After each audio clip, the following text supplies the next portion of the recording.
आणखी एक मोठी बातमी येते। किशोरी पेडणेकर यांनी 100 कोटींचा घोटाळा केला असा आरोप किरीट सोमय्या यांनी केला। 2021 मध्ये मुलुंड नाट्यगृह संकल्प आणि अंधेरी संकुल हे 15 वर्षांसाठी भाड्यानं देऊन घोटाळा केल्याचा आरोप सोमय्यांचा। मुख्यमंत्री आणि महापौरांकडे किरीट सोमय्यांनी ही तक्रार केली असून दोन्ही ठिकाणच्या जागा हॉस्पिटलला भाड्यानं दिल्याचा आरोप आहे।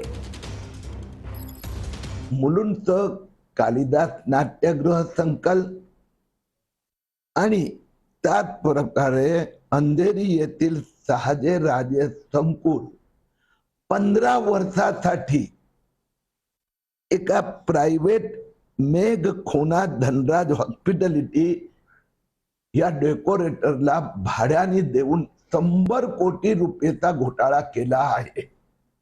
याविषयी मी माननीय मुख्यमंत्री देवेंद्र फडणवीस व महापौर ऋतुताई तावडे यांच्याशी चर्चा केली आहे आणि जे नगरसेवक यात सहभागी झाले त्यांच्यावर फौजदारी कारवाई झाली पाहिजे।